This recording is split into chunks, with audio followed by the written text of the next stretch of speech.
आप सभी को प्रभु यीशु मसीह के नाम में स्वागत करता हूं हमारे इस सभा में। और इधर जो इकट्ठा हुए हैं, हम थैंक यू कि हमारे साथ आप एक साथ आप आए हैं और इधर बैठे हैं। और जो ऑनलाइन हमें अभी देख रहे हैं, कि हमारी आशा है कि आप भी हमें एक दिन ज्वाइन कर पाएँ, ताकि एकजुट होकर हम प्रभु की वचन को सुन पाएँ, हम प्रभु की स्तुति और आराधना कर पाएँ। आशा ये भी है कि आपका ये जो हफ्ता है, प्रभु का अनुग्रह और प्रभु का प्यार आप जान पाए हो। और पर्सनली मेरे फैमिली में भी मैं बहुत करीब तरह से मैं महसूस कर पाया हूँ, और आशा है कि आप भी ये एक्सपीरियंस कर पाएँ। आज की आराधना के पहले मैं चाहता हूँ आप अपने बाइबल्स को खोलें। हम एक साथ एक साम को पढ़ेंगे, साम 136। आपके अगर आप मोबाइल डिवाइसेस खोल रहे हैं तो प्लीज़ उसको साइलेंट में रखिए या एयरप्लेन मोड में रखिए, ताकि आराधना के समय में कोई दिक्कत ना आए।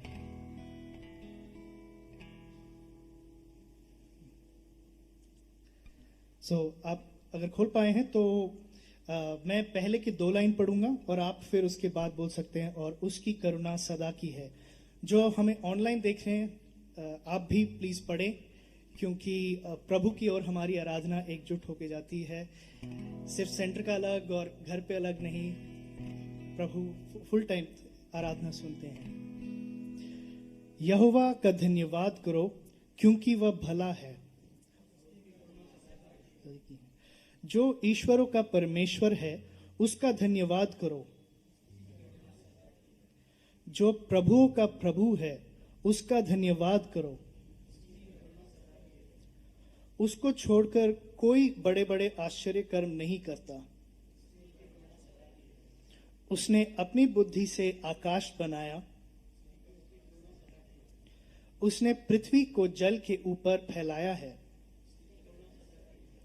उसने बड़ी बड़ी ज्योतियां बनाई।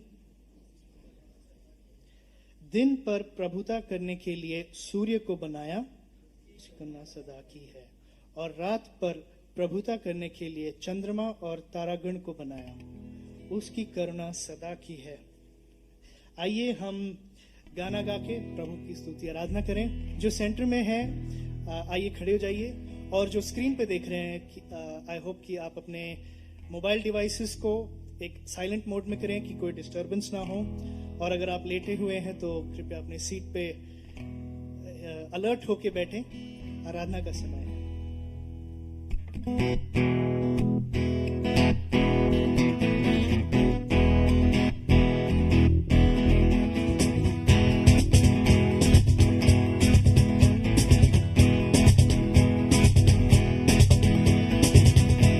जीवन है तेरा प्रभु जी, तू ही राज करे हो तेरी मर्जी। ये जीवन है तेरा प्रभु जी, तू ही राज करे हो तेरी मर्जी। संग तेरे हम गाते जाए, आए मुसीबत मुस्कुराए।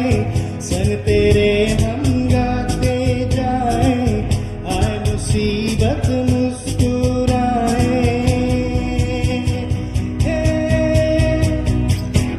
भवन में आनंद की भरपूर है। यीशु तू संग तो जीवन में संतुष्टि है। तेरे भवन में आनंद की भरपूर है। यीशु तू संग तो जीवन में संतुष्टि है। उस पर सब हुई समाप्ति, हारा शैतान मिली पापों से मुक्ति। उस पर सब हुई समाप्ति, हारा शैतान मिली पापों से मुक्ति। तेरी मौत से मिली है आजादी, रुक सके ना हमें अब कोई शक्ति। तेरी मौत से मिली है आजादी, रुक सके ना हमें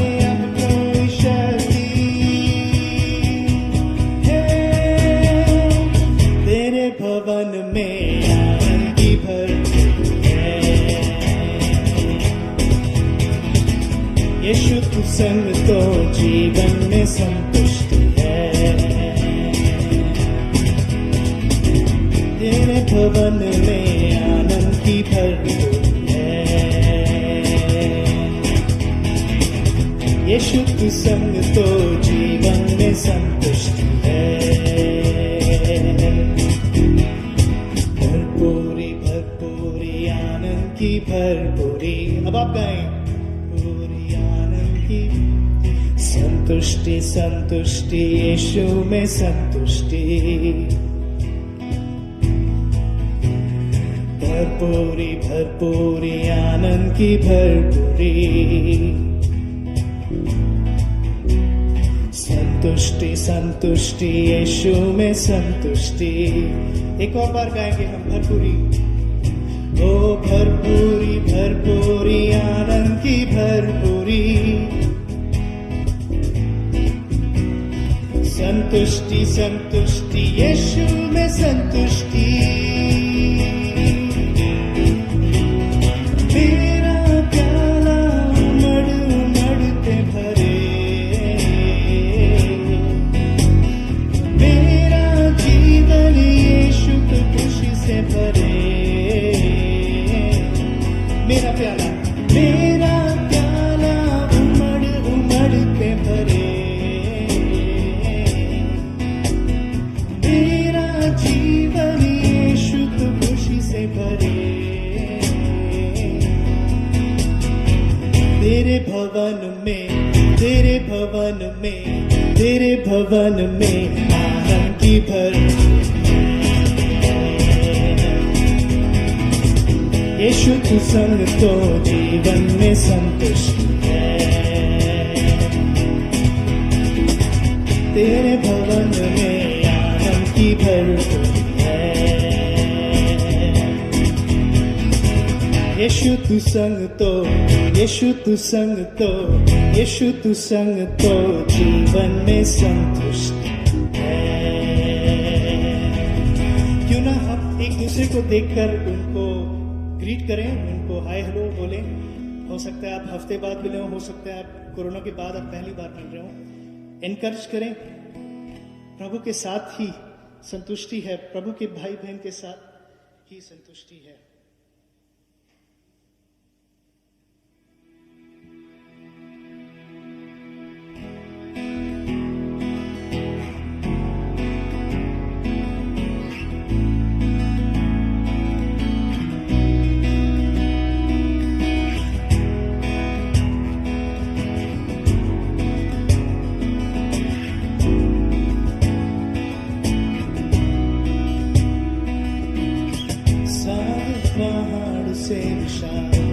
तेरा प्रेम मेरे प्रति मैं अपने दिल को ले यहाँ पाने खड़ा हूँ। चंगाई सच्चाई जानकर हर रोज मैं हाथ उठाता हूँ और गाऊं मैं सदा तेरे प्यार के गीत।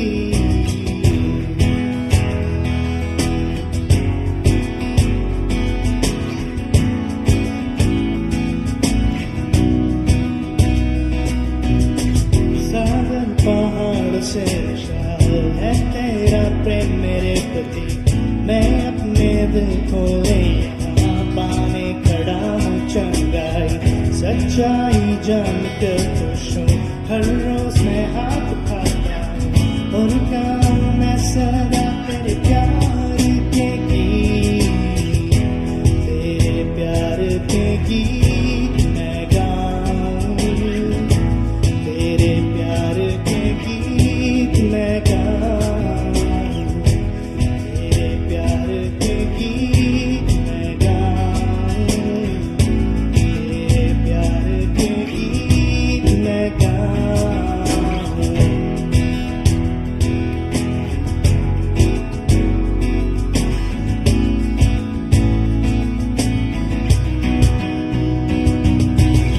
सागर पहाड़ों से विशाल है तेरा प्रेम मेरे प्रति मैं अपने दिल को ले यहाँ पाने खड़ा हूँ। चंगाई सच्चाई जानकर खुश हूँ। हर रोज मैं हाथ उठाता हूँ और गाऊं मैं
हाँ प्रभु, आपका ये जो आपने जो प्यार दिखाया हमें प्रभु, आपने हम सबको जो आपका अनुग्रह दिखाया है हर दिन हर पल के लिए, हम इसके लिए धन्यवाद देते हैं। हम धन्यवाद देते हैं कि आप हमें साथ में लेके चलते हैं प्रभु। आपके जो इस दुनिया के लिए जो प्लान है, हमारे देश के लिए, हमारे सिटी के लिए जो आपका प्लान है प्रभु, आप हमें साथ में लेके चलते हैं प्रभु। हो सकता है इस रास्ते में शायद कई कठिन वक्त आए, हो सकता है हमारे लाइफ में शायद कहीं कठिन वक्त आए, बट प्रभु आपका प्यार जो हमेशा रहता है हमारे साथ, हम उसके गीत गाते हैं प्रभु, हम उसका रोज अनुभव करते हैं प्रभु।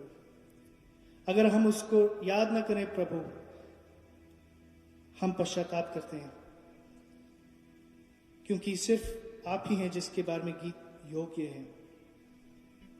हमारे लाइफ में और कुछ ऐसा नहीं जो हम इटर्निटी के लिए लेके जा सकते हैं, जो इटर्निटी के लिए जान पाए। बट प्रभु धन्यवाद है कि हम आपको जान पाए। आगे का जो प्रभु हम स्तुति आराधना देते हैं, हमारी प्रार्थना है कि आपकी पवित्र आत्मा हमें ये सच्चाई का याद दिलाए रोज, कि आपका पवित्र आत्मा हमारे दिल को तैयार करें जब आपका वचन आज हम सुनेंगे, और हमारे दिल में सिर्फ हम सुन के छोड़ ना दें या सुनकर जो दुष्ट है वो लेके ना जा पाए, पर प्रभु वो फले 30 गुना 60 गुना 100 गुना प्रभु। ये चीजें हम प्रभु यीशु मसीह के नाम पे मांगते हैं, आमीन।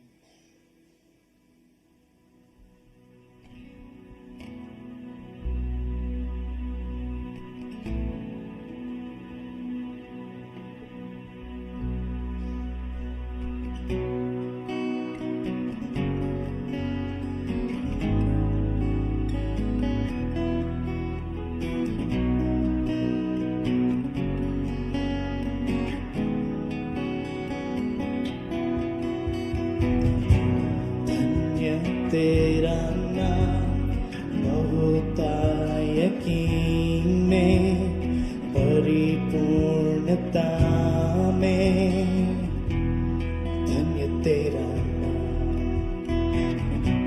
धन्य तेरा नाम।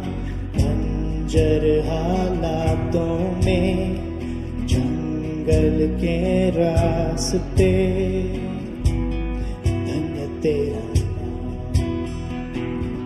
तेरे आशीष के बदले गाऊं स्तुति, जब अंधेरा छा जाए कहूं तब भी धन्य तेरा नाम है प्रभु, धन्य तेरा नाम, धन्य तेरा नाम है प्रभु, धन्य तेरा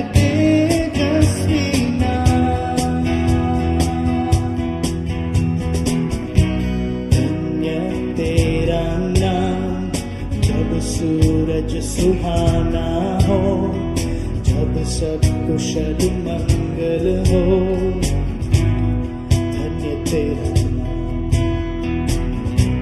धन्य तेरा नाम। मुश्किलों की राहों में, दर्द हो भले अर्पण में, धन्य तेरा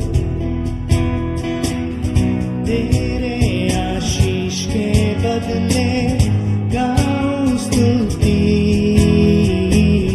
जब अंधेरा छा जाए कहूं कभी धन्य तेरा नाम है प्रभु, धन्य तेरा नाम, धन्य तेरा नाम है प्रभु, धन्य तेरा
आपने कभी गौर किया इन शब्दों पे कि धन्य तेरा नाम, एंड हम सब के पास वो फेथ है, आशा है कि प्रभु हर चीज के कंट्रोल में है। बट इस दिवाली का जो सीजन गया है, एक मैसेज देखा मैंने ऑनलाइन कि हो सकता है कि काफी लोग हों जो इस साल दिया ना जला पाए या कुछ अच्छा ना कर पाए क्योंकि दे लॉस्ट समवन, कोई करीबी को खो चुके हैं। अब हम जानते हैं कि जो प्रभु में है वो प्रभु के पास जाते हैं। हमारे जो प्रभु में भाई बहन हैं, जब वो इस दुनिया से गुजर आते हैं तो हमारे पास एक आशा है, हम प्रभु को धन्य कह सकते हैं। बट आपके शायद कॉलीग्स, आपके नेबर्स, हो सकता है किसी को करीब से खोए हों, और इस साल वो शायद होप ना हो, वो खुशी ना हो।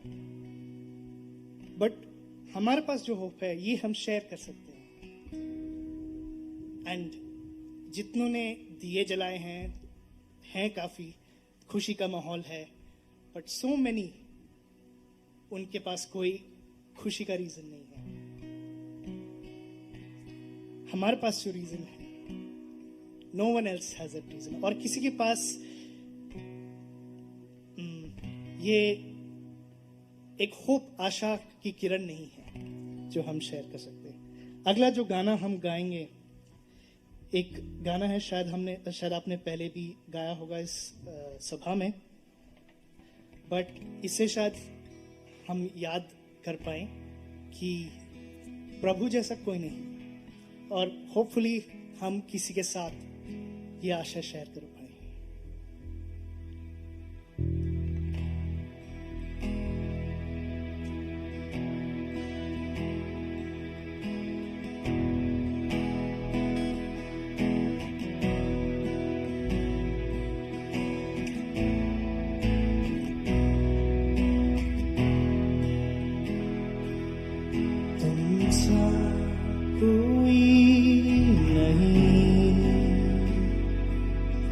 तुमसा कहीं नहीं,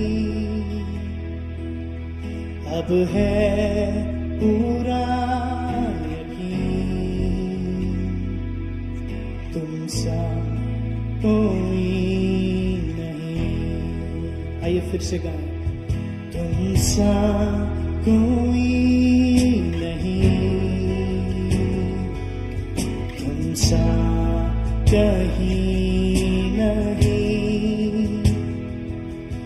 अब है पूरा यकीन, तुमसा कोई नहीं। यीशु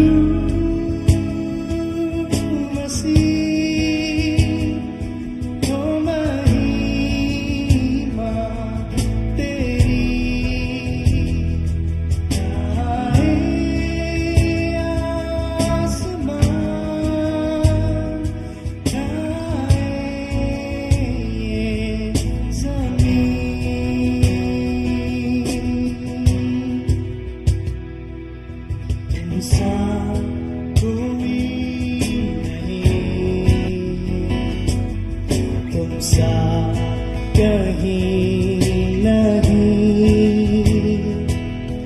अब है पूरा यकीन, तुमसा कोई नहीं। यीशु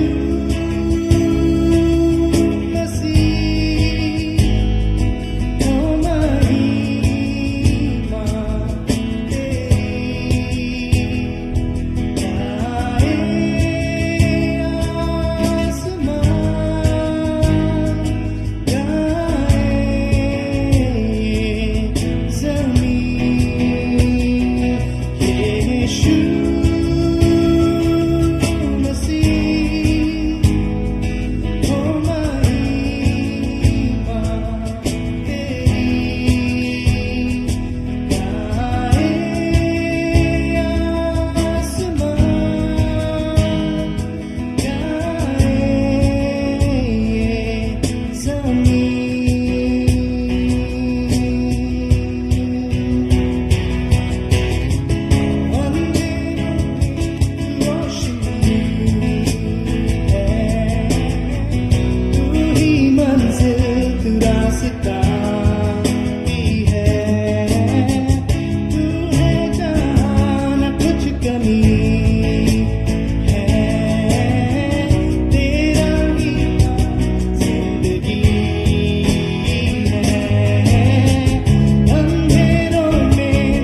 तुमसा कहीं नहीं,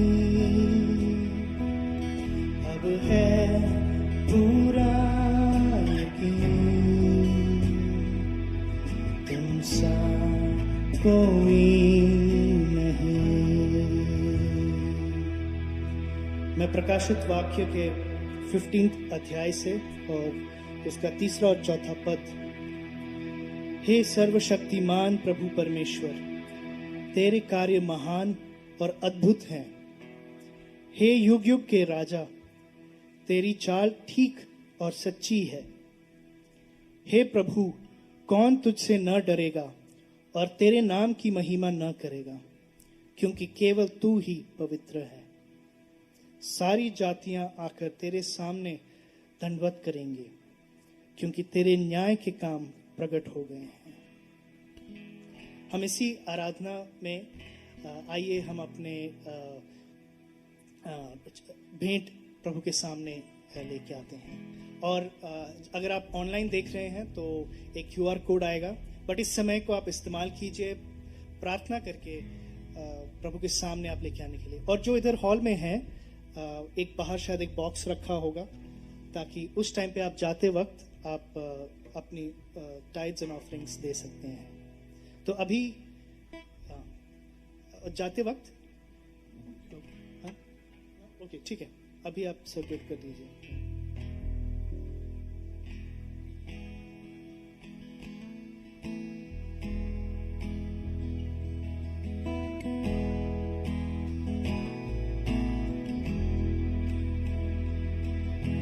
जब ज्योति तू उतरा अंधकार में, तूने मेरी आंखें खोल दी। खूबसूरती तुझे चाहूं पूरे दिल से, आशा जीवन तेरे संग की। आराधना करूं, सर को मैं झुकाऊं, प्रभु सिर्फ तू ही है मेरा खुदा। तू है अति सुंदर, तू है अति योग्य, तू है अति अद्भुत मेरे लिए।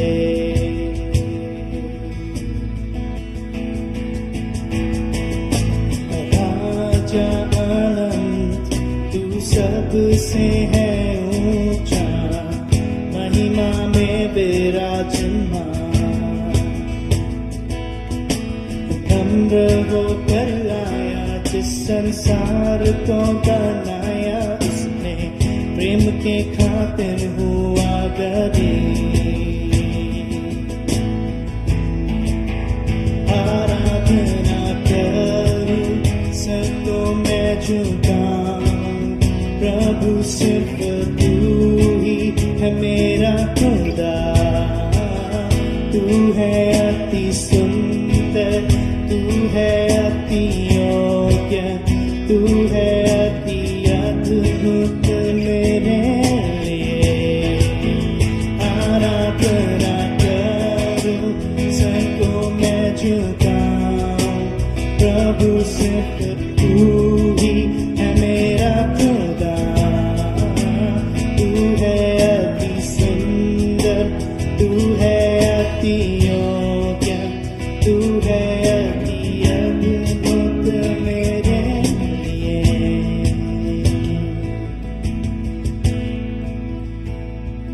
मैं कभी न जानूं दाम तेरे, आप सूली पर चढ़ाने के।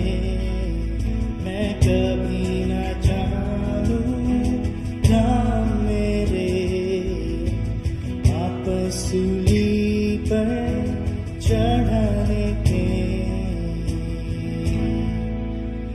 आराधना करूं, सर को मैं झुकाऊं, प्रभु सिर्फ तू ही है मेरा खुदा। तू है अति सुंदर, तू है अति योग्य, तू है अति अद्भुत मेरे लिए।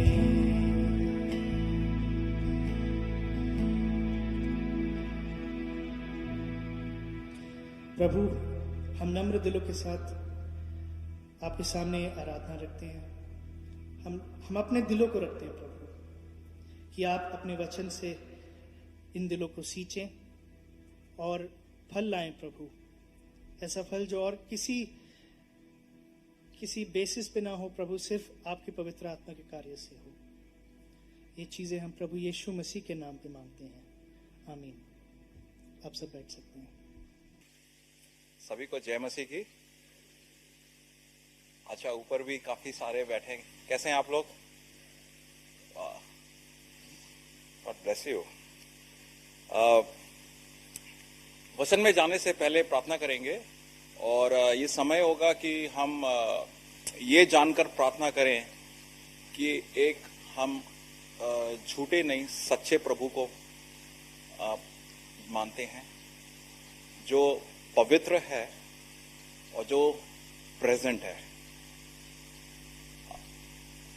और इन मैग्नानिमिटी प्रेजेंट है। मतलब छोटा प्रभु नहीं है, पैसे का प्रभु नहीं है, एक विचार का प्रभु नहीं है, एक पढ़ाई का प्रभु नहीं है, किताबों का प्रभु नहीं है, हर चीज का प्रभु है। तो ये जानकर कि सच्चा, पवित्र और बड़ा विशाल प्रभु है, आज हम प्रार्थना करेंगे। और मैं जरूर से हम ये कहेंगे कि हमारे कलीसिया में डॉक्ट्रिन्स होती हैं, थोड़े दायरे होते हैं कि इसमें रहना है, ऐसे रहना है। हाँ, जरूरी है, समझ के लिए जरूरी है वचन में।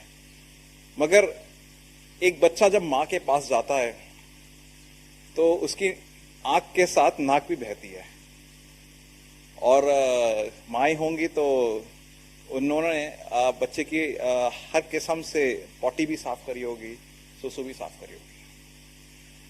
एंड ऑब्वियसली थोड़ा सा अजीब सी लगती है बात, बट जब हम पवित्र पिता के पास आते हैं तो उस रिलेशनशिप को वैसे ही रहने दें, पिता का और बच्चे का।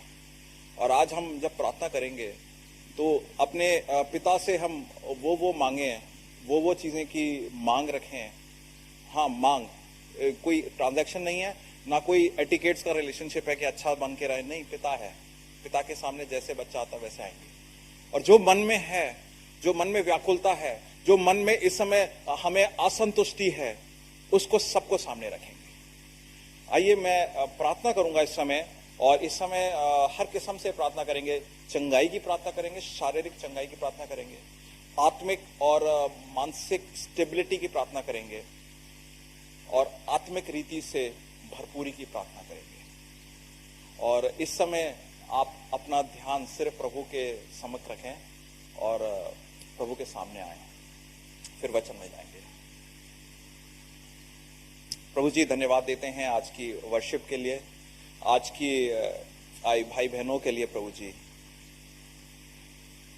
और वचन में सैकड़ों बार हर जगह मौजूद है वचन, सच्चा वचन, कि आप हमारे पिता हैं। और आज हम उसी ज्ञान से, उसी समझ से, उसी अफेक्शन से, उसी फीलिंग से हम आपके पास आते हैं। सिर्फ समझ नहीं, ज्ञान से नहीं, सिर्फ फीलिंग से नहीं, दोनों को जोड़कर। और प्रभु जी, जैसे पापा के पास एक बच्चा आता है, बेटी आती है, बेटा आता है, वैसे ही हम आते हैं मालिक।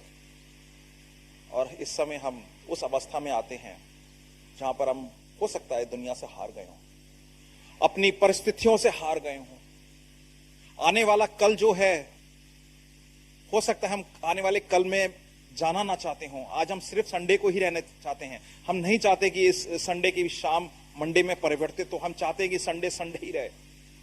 हो सकता है आज हम इस समय शारीरिक रीति से बिल्कुल परेशान हो गए हों, थक गए हों, और काफी सारी असफलताएं हमने झेली हों इस हफ्ते में। मानसिक रीति से हमारे दरमियाने बन गए हों, मानसिक रीति से हम लोग दीवार बनाकर बैठे हुए हों, आत्मिक रीति से हम एक स्तर तक पहुंच गए हैं, मगर प्रभु जी उसके आगे नहीं जा पा रहे हैं। प्रभु जी, मैं प्रार्थना करता हूं इस समय इस भवन में जो आपकी पवित्र आत्मा की उपस्थिति है, मालिक आप हमारे मनों में, हमारे दिलों में इस समय कार्य करें।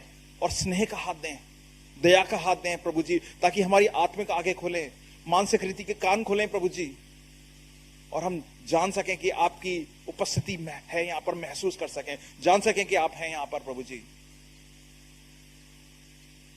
मैं प्रार्थना करता हूं इस समय चंगाई के लिए प्रभु जी। अपनी कलीसिया में जितने भाई बहन हैं इस समय जो चंगाई की प्रार्थना कर रहे हैं, बहुत दिनों से कर रहे हैं, किसी में किसी जोड़े में दर्द है, किसी में कोई एक रिकरिंग बीमारी है प्रभु जी, उसकी चंगाई के लिए प्रार्थना करते हैं यीशु नासरी के नाम में मालिक। प्रभु जी धन्यवाद देते हैं जो हमारे इतने सारे भाई बहन कोविड से दुरुस्त होकर आए हैं प्रभु जी, शुक्रगुजार हैं, धन्यवाद देते हैं प्रभु जी। मैं प्रार्थना करता हूं इस समय मानसिक संतुलन की प्रार्थना करते हैं प्रभु जी। काफी सारे लोग इस समय परेशान हैं प्रभु जी, परिस्थितियों से, रिलेशनशिप्स को लेकर, आर्थिक फाइनेंसेस को लेकर प्रभु जी, आने वाले कल के भय फियर को लेकर प्रभु जी, कॉलेजेस के लिए, नौकरियों के लिए, घर के लिए, हर एक चीज के लिए प्रभु जी उनको महसूस कराएं कि आप पिता हैं मालिक। प्रभु जी इस वचन के लिए प्रार्थना करते हैं, जब वचन में जाते हैं तो वचन से हम बात कर सके, वचन के साथ हम लोग उठ बैठ सकें प्रभु जी, आज इस वचन को अपना सकें। ये सारी प्रार्थनाएं प्रभु यीशु मसीह के नाम से मांगते हैं। बड़ा अच्छा लग रहा है, इतने दिनों के बाद हम और कलीसिया में बढ़ते जा रहे हैं, मिलते जा रहे हैं, तो शुक्रगुजार है प्रभु के हम एक साथ हैं। एक छोटा सा अनाउंसमेंट है कि 21 तारीख को हमारा एक चर्च का पिकनिक जा रहा है, सो उसके लिए जरूर से आए आप लोग मोस्ट वेलकम हैं। एंड पास्टर हर्षित से जरूर से मिल लीजिएगा, वो बता देंगे क्या क्या है अंकित से, ताकि उस दिन का प्लान प्रोग्राम बन सके और फिर हम लोग पिकनिक जा सकें। सो पिकनिक चर्च की सर्विस के बाद ही होगी, यहीं से हम जाएंगे नेहरू पार्क में। सो ये एक अनाउंसमेंट था। एंड बाकी यूथ के लिए कुछ प्रोग्राम रख रहे हैं, तो वो पास्टर हर्षित से आप जरूर मिल लें कि आज 1:30 बजे बताएंगे वो कैसे प्रोग्राम है अगले हफ्ते के लिए। सो वचन में जाते हैं, और ये इस हफ्ते पूरा महीना हम लोग नए नियम से, न्यू टेस्टामेंट से दिग्गजों को देख रहे हैं जो विश्वास में आगे बढ़े हैं और विश्वास में उन्होंने उन्नति करी है, ताकि उनकी लाइफ को देखकर हम वो विश्वास योग्यता अपनी लाइफ में कैसे अपना सकें। तो आज हम देखेंगे याकूब की लाइफ से, जेम्स की लाइफ से। हम लोग ओल्ड टेस्टामेंट से बहुत ज्यादा देखते हैं कि जोशुआ ने ये करा, दाऊद ने ये करा, सैमुअल का ये था, और अलग अलग हीरोज का था, मगर आज जेम्स की लाइफ से देखेंगे। और जेम्स की लाइफ जो है इसके बारे में ज्यादा जिक्र होता नहीं है, और इतना ज्यादा हमें उनकी लाइफ के बारे में पता नहीं है except for the book of James. तो जेम्स कौन थे? जेम्स जो थे प्रभु यीशु मसीह के ब्रदर थे, भाई थे, और उनको मतलब टेक्स्ट में हाफ ब्रदर और ये सब लिखते हैं, मतलब वो मैरी एंड जोसेफ से थे, उनके भाई थे। और उनके साइमन, जूडस इस्करियोट नहीं, साइमन जूडस 2 और भाई थे। तो अगर आप देखें जीसस क्राइस्ट के 3 भाई थे और बहनें थी। इसका मत्ती 13:55 में लिखा है, यीशु मसीह के बारे में जब डिस्कशन हो रहा होता है तो बोलते हैं, क्या ये बढ़ई का बेटा नहीं, और क्या इसकी माता का नाम मरियम और इसके भाइयों का नाम याकूब, यूसुफ और शेमोन और यहूदी नहीं है? मतलब जीसस क्राइस्ट की फैमिली के बारे में भी डिस्कशन है। और जेम्स जो जीसस क्राइस्ट के भाई थे, तो आप कह सकते हैं कि अरे ये भी बड़े विश्वास में दिग्गज होंगे और शुरुआत से ही चलते फिरते होंगे प्रभु के साथ। मगर हमें पता चलता है यूहन्ना 7 से कि वो विश्वासी नहीं थे, क्योंकि जीसस क्राइस्ट उनके लिए घर की मुर्गी, अरे यार आप हो गए यार कहीं पे दिग्गज, बट यहाँ पे तो वही अपना खाना बना ले खुद, ये सब होता होगा। भाई होंगे तो लड़े भी होंगे आपस में, कुछ तो हुआ, मतलब it's a very human thing. Jesus Christ जो इंसान थे तो बचपन में खेले भी होंगे, जेम्स हो सकता है जीसस क्राइस्ट से रूठे भी होंगे, बहुत कुछ हुआ होगा। तो look at it from that point of view also. तो ये मतलब उस घर में बड़े हुए हैं कि अच्छा जीसस है, मगर हमारे लिए जीसस है, तो उस हिसाब से ये उनका इंटरेक्शन रहा होगा।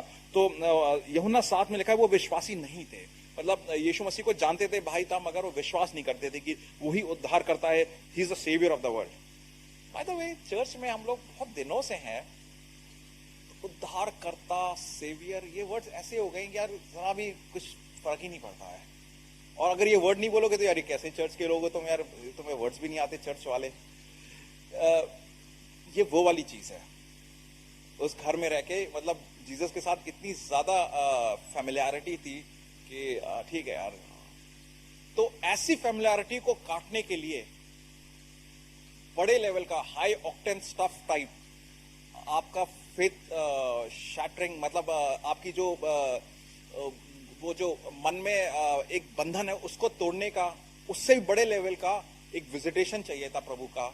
उससे तब जाकर जेम्स विश्वासी बना। उसके बारे में लिखा है 1 कुरिन्थियों 15:7 में, फिर याकूब को दिखाई दिया तब सब प्रेरितों को भी दिखाई दिया यीशु मसीह जब रेजरेक्ट हो गए थे, जब वो पुनरुत्थान हुआ था, तब जब वो अपने प्रेरितों, अपने जो अपोस्टल्स के साथ, अपने डिसाइपल्स के साथ उठते फिरते थे, तब जाकर उनको स्ट्राइक हुआ कि हाँ ये तो प्रभु है। और उनको ही स्ट्राइक नहीं करा, प्रभु ने फिर कार्य करा होगा। क्योंकि पॉल की लाइफ से पास्टर हर्षित जब प्रीच करेंगे तब देखेंगे, पौलुस की लाइफ में भी आपने देखा होगा, साउल था, उसने तो बहुत मारकाट करा रखी थी, मगर प्रभु यीशु मसीह का जब विजिटेशन होता है तब वो रुक नहीं पाता है, तब वो बैठ नहीं पाता है।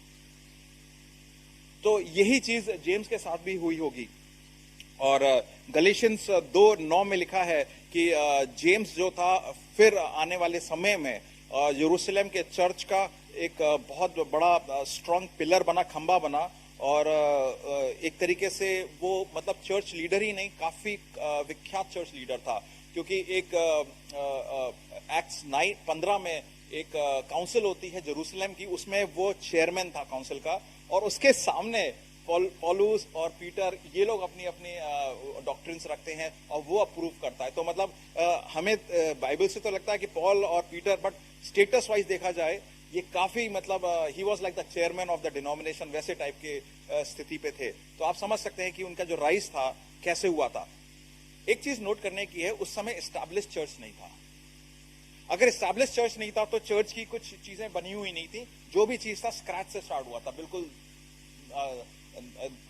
थल से। और इस स्थिति में जेम्स जो था, वाकई में अगर उन्हें बिशप बोल सकते हैं, जो हाई लेवल के जो थे, वो वाकई में उन्होंने यातनाएं सही होंगी, वाकई में उन्होंने अपने हाथ पैर गंदे करे होंगे, सेवा करी होगी, और तब जाकर वो उस लेवल पे पहुंचे होंगे। ये नहीं कि वो लेवल पहुंचना उनके लिए था, वो एक तरीके से फादर फिगर से बन गए। हमें तो जेम्स ऐसा लगता है कोई यंग सा मैन होगा, बट आप सोचें, विचार करें कि कैसा रहा होगा वो अवस्था। तब जाकर वो एक फादर फिगर बने। उनके सामने पीटर और पौलुस ने भी अपनी डॉक्ट्रिन्स रखी थी उनकी अप्रूवल के लिए। तो आप समझ सकते हैं वो किस लेवल पे थे। तो आज का जो विषय है, इम्पॉसिबल संतोष।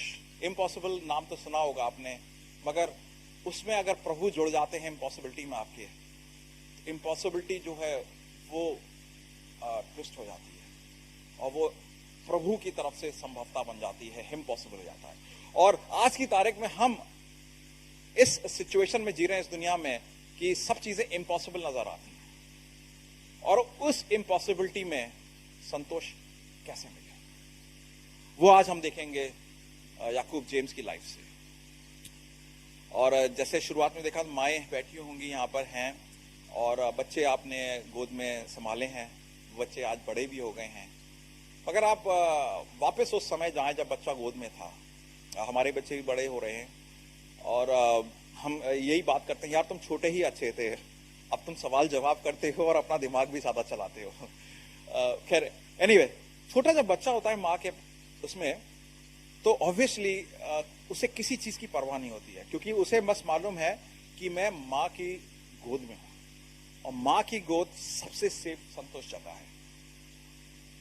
और ये गोद में जो मैं हूं माँ की, हमेशा रहूं, क्योंकि उसके लिए जो 10 महीने का बच्चा है, उसके लिए 10 महीने के बच्चे के लिए पिछले बीते गए 5 महीने तो आज की आधी लाइफ हो गई। और यहाँ 5 महीने में तो एक सेमेस्टर भी नहीं होता है।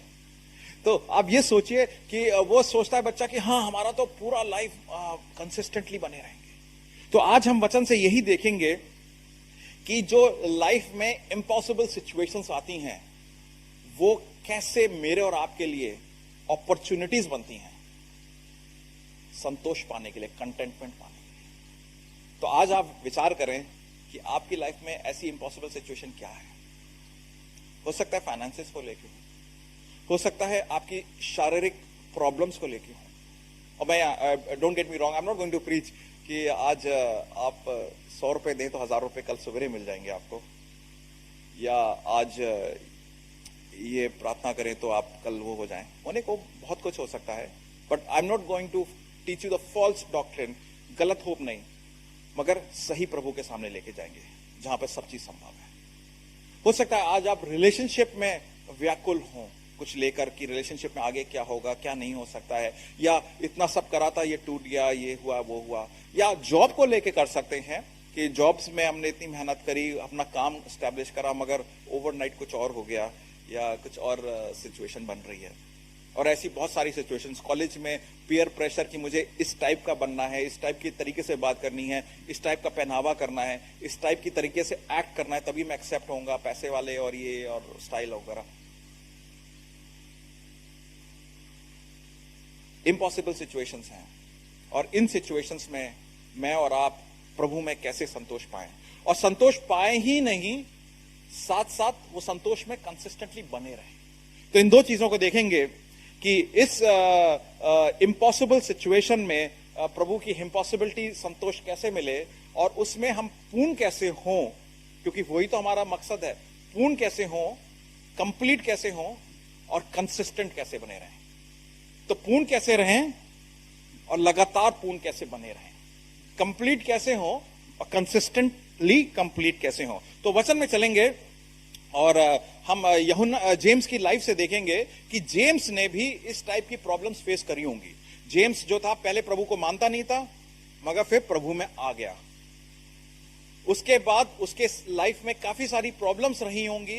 वो चर्च का लीडर था तो बहुत सारी यातनाएं सही होंगी। उसने वो पीरियड भी देखा है। उसके लिए बोला जाता है कि ये किताब है जेम्स की 50 से 60 एडी में लिखी गई थी, प्रभु यीशु मसीह के क्रूसिफिक्शन के 30 साल बाद।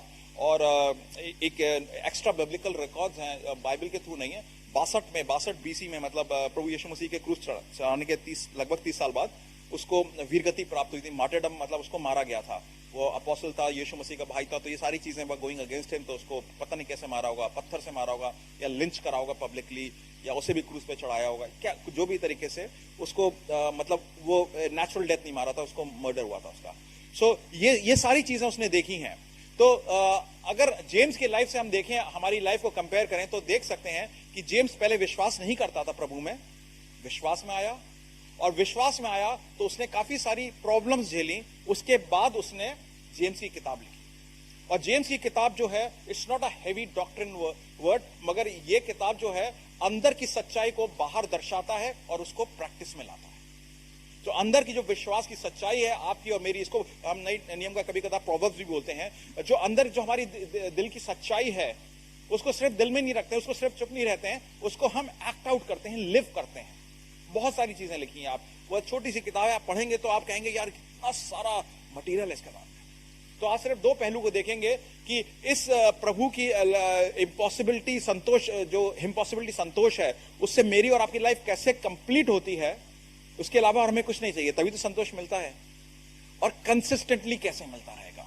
तो वचन में जेम्स लिखता है सबसे पहले, जेम्स चैप्टर 1 वर्स 3 ऑनवर्ड्स, तो वो लिखता है कि हे मेरे भाइयों, और ऑब्वियसली इट्स इंप्लाइड की बहनें भी हैं, हे मेरे प्रियो बोल सकते हो, जब तुम नाना प्रकार की परीक्षाओं में पढ़ो तो इसको पूरे आनंद की बात समझो। नाना प्रकार की परीक्षा का मतलब है हर किस्म की परीक्षा। तो आज आप अगर देखें तो आपकी परीक्षा लाइफ में क्या चल रही है। परीक्षा का मतलब एक इम्तिहान में आप जाते हैं, आप तैयारी से जाते हैं, या कुछ लोग तैयारी से नहीं जाते हैं, कुछ लोग क्रॉस बना के आ जाते हैं, या कुछ 10 रुपए रख के आ जाते हैं पेपर में, या 100 रुपए रख के आ जाते हैं। तो ये गॉड वैसा वाला गॉड नहीं है कि आप उसको सैक्रिफाइस दिखा दो, मेरा क्रॉस बना दिया, या चर्च चला गया, या टाइट ज्यादा दे दी मैंने। ये वैसा वाला गॉड नहीं है, ये रिलेशनशिप वाला गॉड है। और यहां पर ये तभी बता रहे हैं कि जो तुम नाना प्रकार की परीक्षाओं में आओ, तो अलग अलग किस्म की, NET की परीक्षा में आए, NDA की परीक्षा में आए, UPSC की परीक्षा में आए, ब्रोकन रिलेशनशिप की परीक्षा में आए, आने वाला कल के बारे में नहीं पता, उसकी परीक्षा में रह रहे हैं। आपने या मैंने कुछ गड़बड़ करी है लाइफ में पहले, और उसके कॉन्सिक्वेंसेस आज झेल रहे हैं। तो इस टाइप की परीक्षा में तो कहता है कि आप इस टाइप की परीक्षा में आओ तो आनंद मनाओ। और कितनी परीक्षाएं? हर किस्म की। तो इसका मतलब है जितने आप और मैं यहाँ नीचे बैठे हैं तो हो सकता है हम कितने 50-40 लोग हैं यहाँ पे। 50-40 लोगों की लाइफ लगा लीजिए हम लोग की 30-40-35-20 के एवरेज लाइफ में हम 500 इयर्स की लाइफ बैठे हैं यहाँ पे। अगर सबकी लाइफ जोड़ी जाए 500 इयर्स की लाइफ में कितनी परीक्षाएं देखी होंगी आपने, मैंने? हर दिन 2 परीक्षा भी लगा लो, लाखों परीक्षाएं देखी होंगी। कह रहा नाना प्रकार की परीक्षाएं, मतलब जितनी परीक्षा तुमने आनी है लिख दो, ले आओ, ब्रिंग इट ऑन, उसको देखते हैं। और जितनी हैं आंख बंद करके कह रहा है सब में तुम आनंद पाओगे। कैसे? कंटेंटमेंट कैसे? देखते हैं। हे मेरे भाइयों और बहनों, तुम जब नाना प्रकार की परीक्षा में पढ़ो तो इसको पूरे आनंद की बात समझो, ये जानकर कि तुम्हारे विश्वास, वो वर्ड तो पकड़ लेना आप उल्टे हाथ में। अब आगे देखिएगा क्या बोलता जा रहा है कि तुम विश्वास के परखे जाने से धीरज उत्पन्न होता है, और धीरज को अपने पूरे काम करने दो कि तुम पूरे और सिद्ध हो जाओ और तुम में किसी बात की घटी ना रहे। आप और मैं लाइफ में मेहनत करते हैं, पैसा कमाते हैं, डिग्रियां कमाते हैं, नाम करते हैं, हर चीज करते हैं ताकि मैं एक लेवल पे आ जाऊं, मेरी समझ के लेवल पे आ जाऊं और वहां पे मैं कंप्लीट हो जाऊं। यहां पे वचन साफ बता रहा है कि प्रभु की नजरों में, प्रभु की समझ में कंप्लीशन क्या है। प्रभु की समझ में कंप्लीशन है कि आपको नाना प्रकार की जो परीक्षाएं होती हैं, परीक्षा इसलिए होती है क्योंकि रिजल्ट मिलता है, उस रिजल्ट से पता चलता है कि आप पहुंचे कि नहीं पहुंचे उस लेवल पे। और प्रभु का तरीका लाइफ का जीने का और आपको दिखाने का यह है कि आप लाइफ में परीक्षा आने दो, क्योंकि हर एक परीक्षा से पता चलेगा मैं इस लेवल पे पहुंचा हूं कि नहीं पहुंचा हूं। हो सकता है कि मेरे पीछे बीते हुए कल में जरा सी चीज मैं देखता हूं उस बंदे के बारे में, या जिससे मेरा नहीं होता है, या उसका मैसेज आता है, मेरे को गुस्सा आ जाता है। मगर हो सकता है एक सीजन पार हो गया हो और आज उस बंदे का मैसेज आए, या वो जैसा करे वैसा करता था पहले, it doesn't really matter to me. Not only that, मैं उसको ब्लेस भी करूंगा, कहूंगा ठीक है यार, प्रभु सही कर दो इसे, कोई नहीं। परीक्षा हुई मेरी तब, आई फेल। परीक्षा हुई मेरी अब, probably got 99.9, तब भी डीयू में एडमिशन नहीं मिला। एनीवे, मतलब ये है कि परीक्षा चल रही है और यहां पे कंप्लीशन हो रहा है। तो प्रभु की नजरों में आपका जो फ्यूचर है कंप्लीशन की तरफ ले जा रहे हैं। रोमन्स 8:29 के हिसाब से बताते हैं कि आपकी कंप्लीशन यह है कि आप प्रभु यीशु मसीह जैसे होते जाएं। That is your ultimate goal.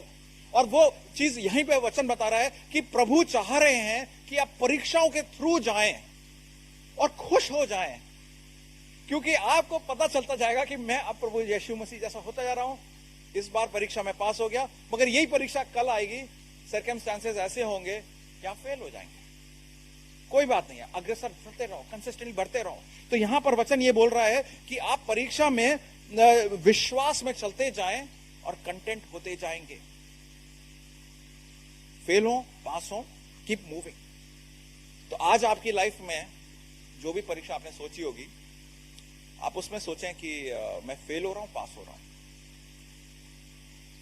और अगर पास हो रहे हैं तो किसके बूते पे पास हो रहे हैं? अपने बैंक बैलेंस के बूते पे, या आपके टॉर पे, या आपकी कनेक्शंस पे, या आपकी कुछ आपने बात अरेंजमेंट कर रखी है, कि प्रभु पर?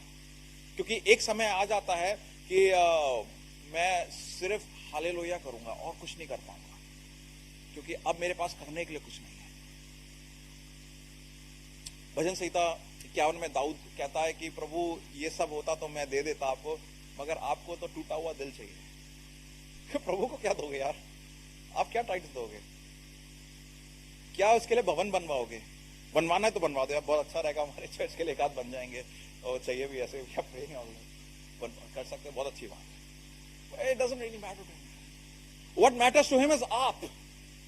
और आप उस अवस्था में जैसे बच्चा अपनी मां की गोद में रहता है, आ जाओ, वैसे ही आ जाओ, अभी समय आ जाओ। बनाओ मत अपने आप को, शाम तक थोड़ा सा मैं सेट हो जाऊंगा, शाम तक मूड अच्छा हो जाएगा, 2-1 कॉफी पी लूंगा, या कुछ लोगों के लिए रात के बाद थोड़ा सेट हो जाऊंगा मैं।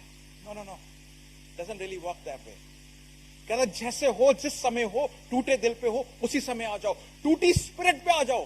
कहता है ब्रोकन स्पिरिट, कहता आत्मा टूट गई मेरी यार, मतलब इससे ज्यादा क्या टूटेगा, पूरा जहन टूट गया है मेरा यार। वेरी गुड, अब मेरे को मिला है, अब मैं यहां पे स्टार्ट करूंगा। प्रभु उसी हिसाब से कहता है, और क्या आनंद बनाओ। टूट गया हूं यार अंदर से प्रभु जी, आत्मा टूट गई है और आनंद बनाओ। देखो वचन लिख, तो इसको पूरे आनंद की बात समझो, यह जानकर कि तुम्हारे विश्वास के परखे जाने से धीरज उत्पन्न होगा। और धीरज क्यों? क्योंकि आप गोद में हो, प्रभु के गोद में हो, तो धीरज बना के रखो। वो वाला नहीं जो व्हाट्सएप में आता है, ठहरो जरा ठहरो, वो वाला नहीं, नॉट दैट, वो तो बस फेक है। बट प्रभु कह रहा है wait, just wait, hold on, जैसे हो वहीं पे रहो, अभी देखना आगे।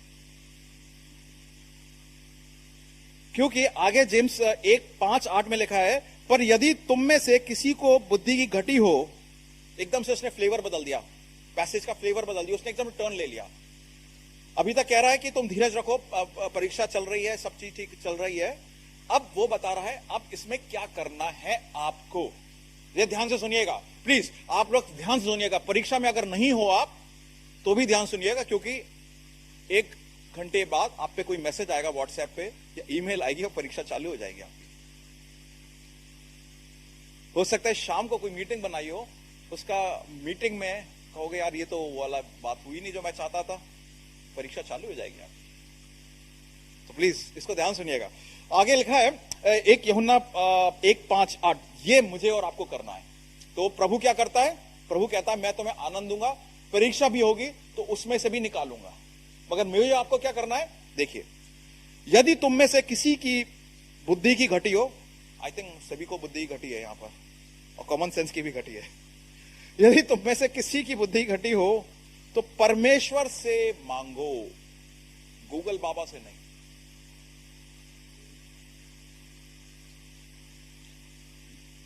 परमेश्वर से कैसे मांगे?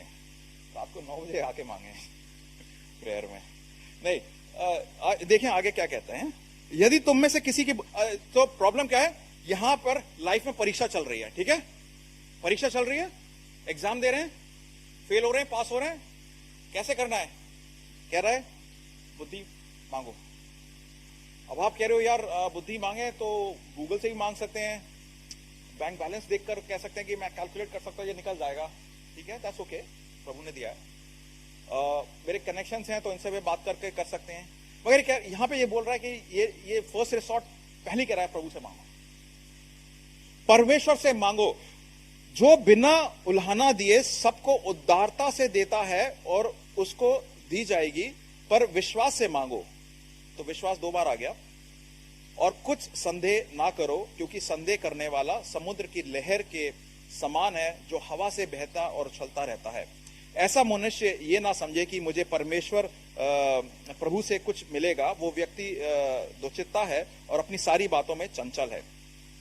सो ये बड़ा हैवी स्टफ है। इसमें छोटी सी बात ये है कि आपकी लाइफ में परीक्षा चल रही है, यहां पर असंतुष्ट हैं यहां पर, और इम्पॉसिबल संतुष्टि की बात चल रही है, तो आप यहां पर जाएं और प्रभु से मांगें।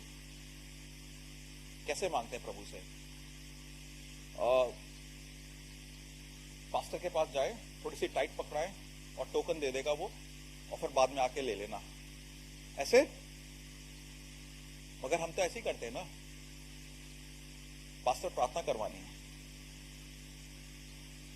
मन में कुछ और है, अलग से मैसेज आएगा ये पैसे आए, ये थोड़ा दे, मन में है कुछ। प्रभु कह रहा है यार क्यों बनावट कर रहे हो यार, ये सब जैसे हो टूटी अवस्था में वैसे ही आ जाओ।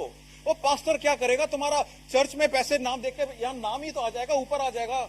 10,000 देते थे, चलो 11 दे दो, ऊपर आ जाएगा नाम, ठीक है, उससे क्या होगा? टूटी अवस्था में आ जाओ, नाम यहां नहीं होगा तो कोई दिक्कत नहीं है, नाम वहां किताब में लिखा है, वो ज्यादा इंपॉर्टेंट है। तुम जैसे हो वैसे ही आ जाओ, विश्वास से, संदेह मत करो।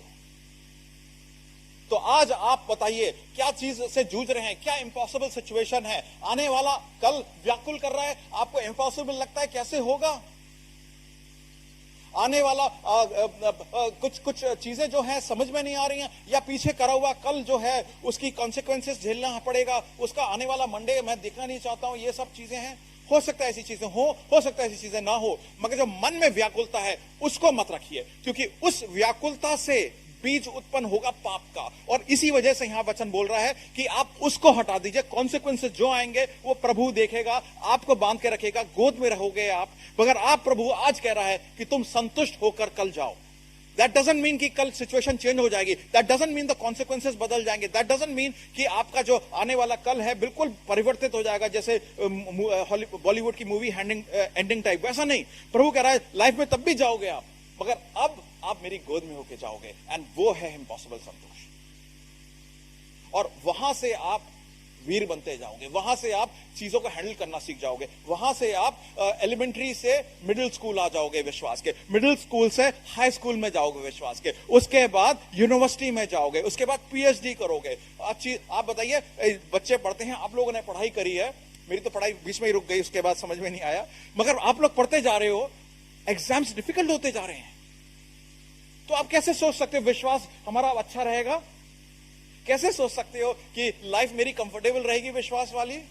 आप भी तो बड़े हो रहे हो प्रभु में, आप भी तो प्रभु यीशु मसीह जैसे बनते जा रहे हो। तो अगर आपने उस लेवल पे पहुंच रहे हैं तो एग्जाम की भी सीवियरिटी बढ़ेगी, एग्जाम का जो क्वालिटी है वो भी बढ़ेगा कि नहीं?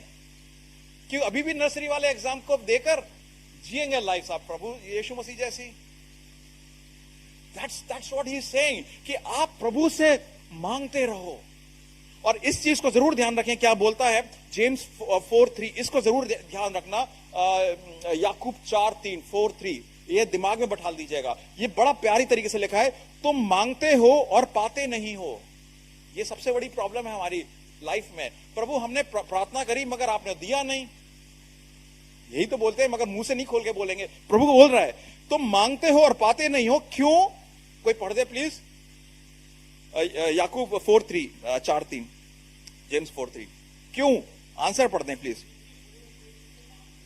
वाह, धीरज भाई ने तो ऐसी चाटा मारते वो प्रभु यार कोई वो गुड नहीं है कि अरे how are you and all, धड़ाक से एकदम से मांगते हो मिलता नहीं है, क्योंकि बुरे उद्देश्य से मांगते हो। बुरा उद्देश्य क्या है?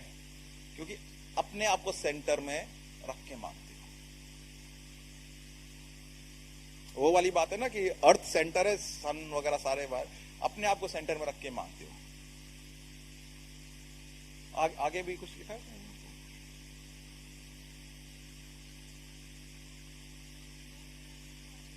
हाँ, तो पापा वो पॉकेट मनी चाहिए मेरे को, दे दिया पॉकेट मनी, वो ये करूंगा वो करूंगा, उसमें से देखा 100 रुपए दिए, 1-2 रुपए दे दिए इधर उधर, और 98 रुपीज खर्च कर दिया। अब भाई चल अपना पार्टी करते हैं।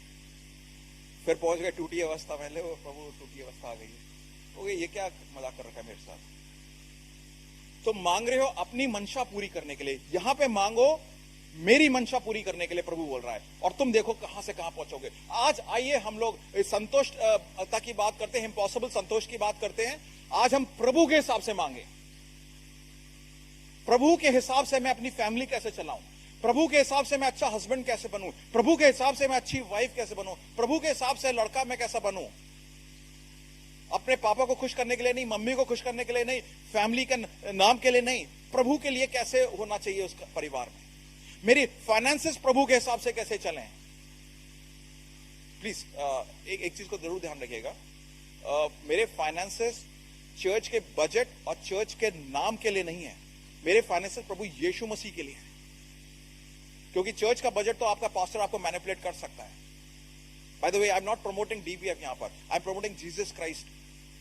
उनके हम विश्वासी हैं, उनके कलीसिया में हम। तो यहां पर जो वचन बोल रहा है कि आप लोग जो मांगते हो अपने हिसाब से मत मांगो, प्रभु के हिसाब से मांगो। तो आज आप क्या मांग रहे हो? मत बोलना मेरे को, सोचो सोचो, please please think what you are asking. Take 5 seconds 10 seconds, एकदम से आ जाएगा, क्योंकि पहली चीज आती है वो जो मांग रहे हैं। और वो मत सोचना कि जो आप सोच समझ के दूसरों के सामने में होते बहुत अच्छा चले सब कुछ, एनवायरमेंट एंड पोल्यूशन फ्री हो जाए दिल्ली। अरे कोई नहीं मांगता है, मांगना चाहिए वैसे, कोई नहीं मांगता है। 9 बजे तक कोई नहीं मांगता। हम मांग रहे तो बहुत अच्छी बात है, बट क्या मांग रहे हैं आज आप? फाइनेंसेस को लेके कुछ मांग रहे हैं, रिलेशनशिप्स को लेके कुछ मांग रहे हैं, मेरी चले को लेके मांग रहे हैं,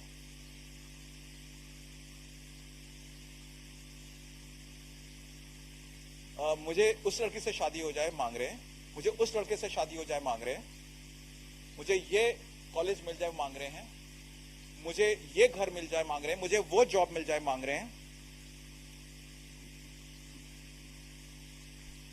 मुझे उससे बचा ले मांग रहे हैं। अब इसमें अच्छी प्रार्थना है, ठीक है, समझ है। अब इसमें एक स्टेप बैक लीजिए, इसमें देखिए कि तुम मांगते हो और पाते नहीं हो इसलिए कि बुरी इच्छा से मांगते हो ताकि अपने भोग विलास में उड़ा।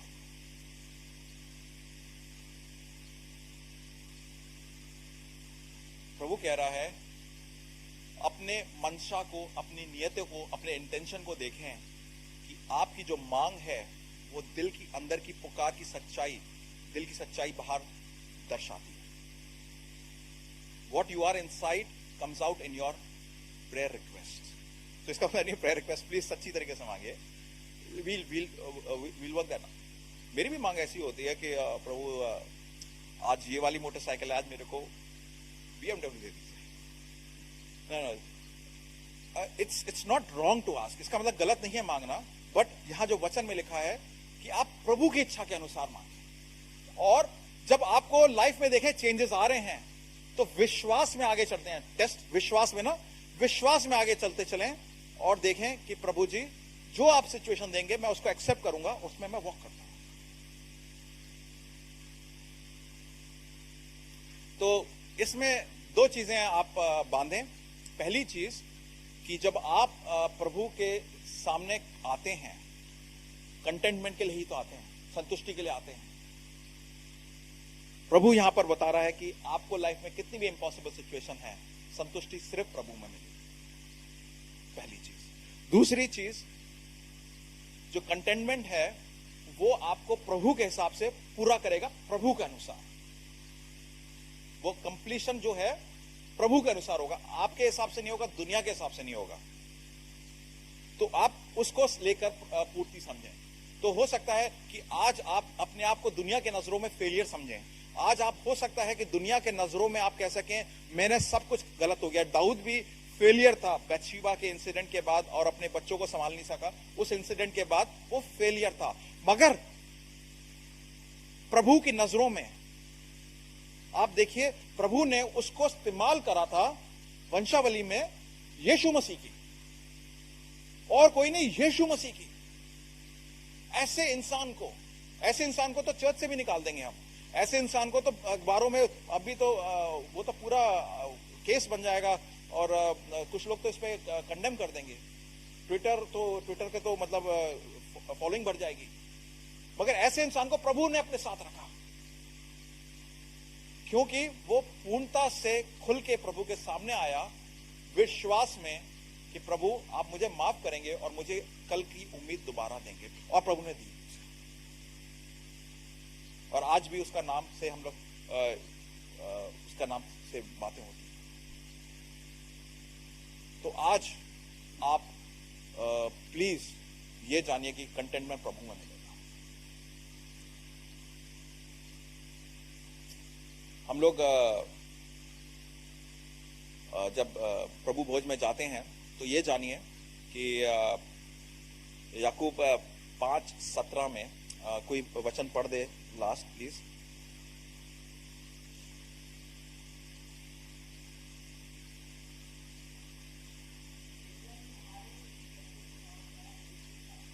बस किसके स्वभाव का मनुष्य था?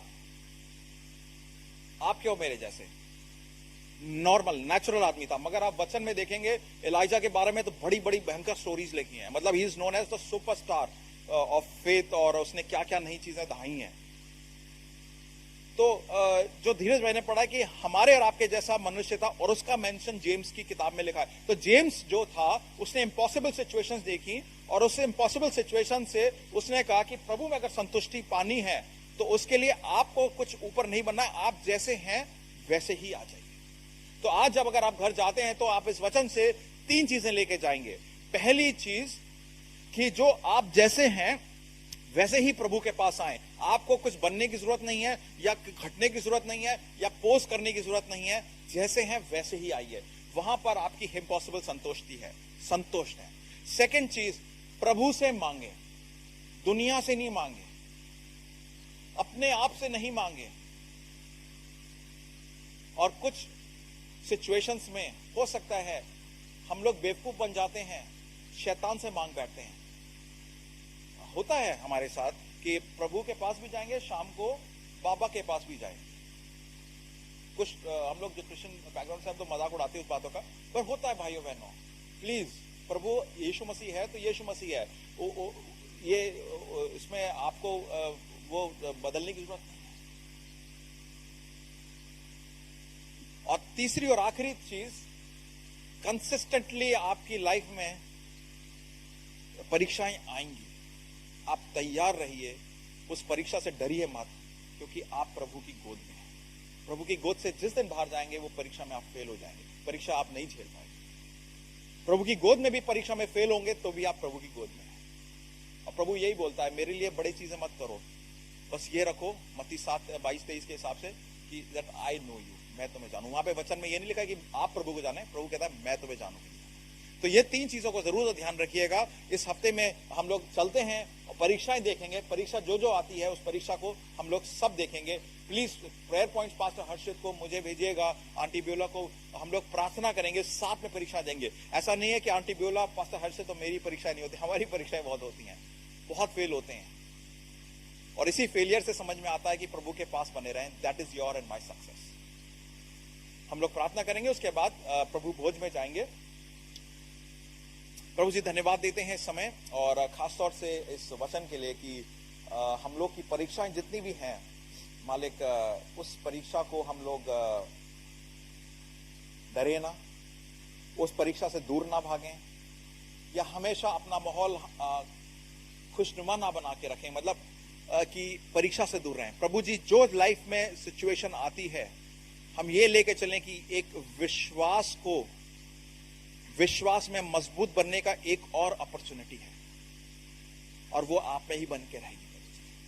मैं प्रार्थना करता हूं कि आज जब भाई बहन हैं यहां पर, आपसे मांगे, आपसे विश्वास मांगे, आपसे पवित्र आत्मा की उपस्थिति की तरफ सेंसिटिविटी को मांगे, आपसे बल मांगे, जो मांगे आपसे मांगे।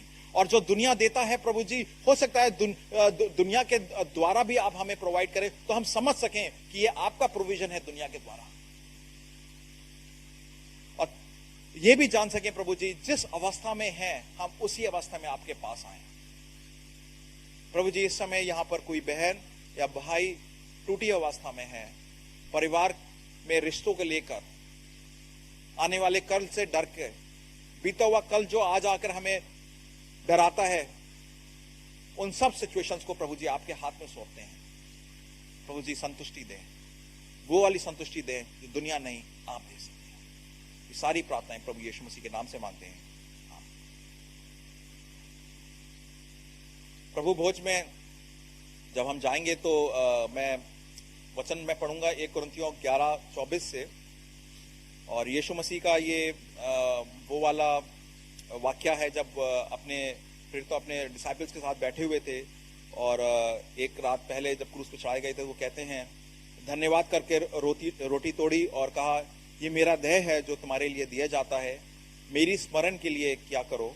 इसी रोटी से उसने ब्यारे के पीछे कटोरा भी लिया और कहा, ये कटोरा मेरा लहू में नई वाचा है, जब कभी पियो तो मेरे स्मरण के लिए क्या करो। क्योंकि जब कभी तुम ये रोटी खाते हो और इस कटोरे में से पीते हो, तो प्रभु की मृत्यु को जब तक वो नहीं आएगा प्रचार करते हो। प्रचार का मतलब सिर्फ यही नहीं है कि हम लोग माइक पे प्रचार करें। प्रचार का मतलब है कि हम उस परीक्षा में भी कैसे जी रहे हैं। हर एक परीक्षा एक बहुत भयंकर और लाउड स्पीकिंग प्रचार है। ये तो आप कितनी बार भी आप बोल देंगे, चल जाए, भूल जाएंगे, वीडियो पे रहेगा। मगर जो आपकी लाइफ में आपने जो परीक्षा कैसे झेली है, कैसे परीक्षा से आए, वो सबसे बड़ा प्रचार है। आइए हम उस प्रचार की तरफ चलते हैं और आज से हम उस प्रचार को सच्चा बनाएंगे, पवित्र बनाएंगे और बलवान बनाएंगे। तो वचन जब ये प्याला और रोटी बांटी जाती है तो उसके बांटते समय आप अपने मनों को जांचें कि प्रभु जी, क्या मैं तैयार हूं प्रचार के लिए? क्या मैं तैयार हूं उस परीक्षा के लिए? क्या मैं तैयार हूं कि उस परीक्षा में विश्वास से जा सकूं? मैं डर रहा हूं, मैं नाकाम हूं, मैं इस योग्य नहीं हूं। प्रभु जी, अब आपके हवाले है ये परीक्षा, आप देखिए।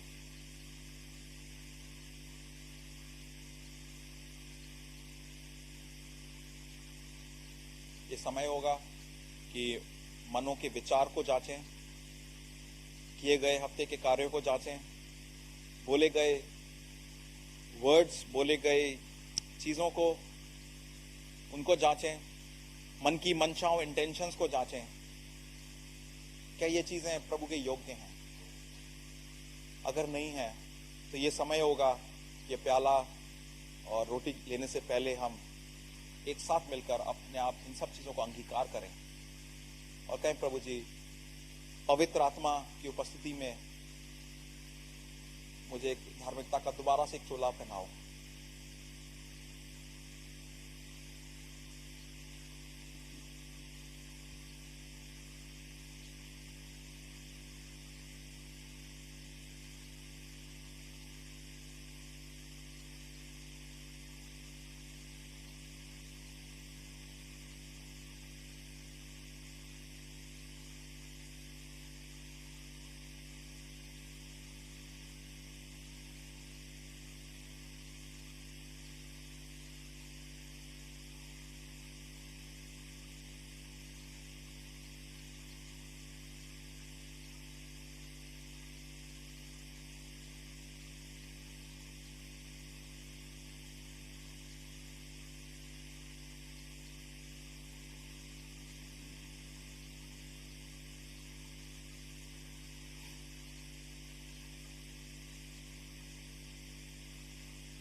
प्रभु वचन 1 यूहन्ना 1:9 में कहता है, यदि हम अपने पापों को मान लें तो वो हमारे पापों को क्षमा करने में और हमें सब किस्म के अधर्म से शुद्ध करने में विश्वास योग्य और धर्मी है। यदि हम कहें कि हमने पाप नहीं किया है तो उसे झूठा ठहराते हैं और उसका वचन हमें नहीं है।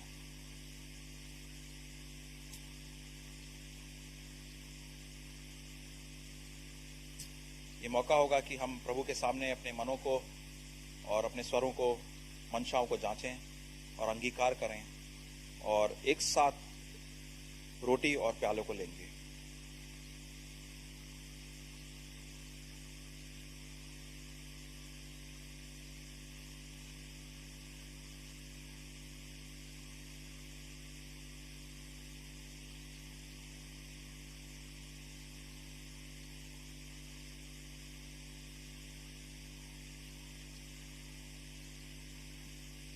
प्रभु जी, धन्यवाद देते हैं इस समय का, इस मौके का प्रभु जी, कि हम एक साथ एक परिवार की तरह बैठकर प्रभु भोज कर सके।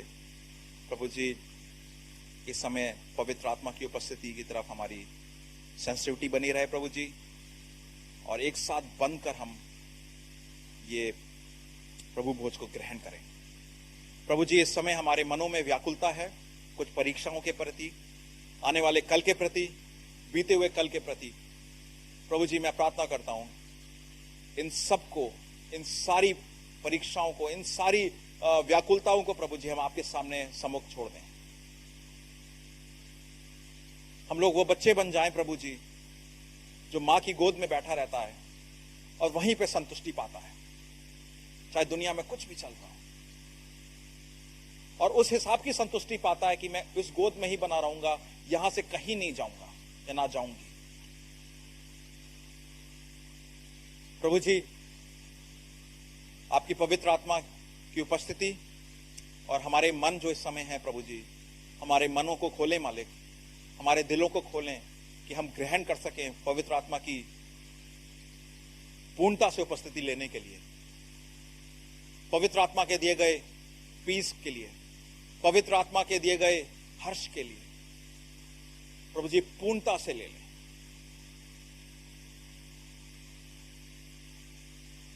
प्रभु जी इस समय कोई भाई और बहन व्याकुल हैं आने वाले कल को लेकर, उनको इस समय पूर्णता से शांति दें, संतुष्टि दें। ये प्रार्थनाएं प्रभु यीशु मसीह के नाम से मांगते हैं।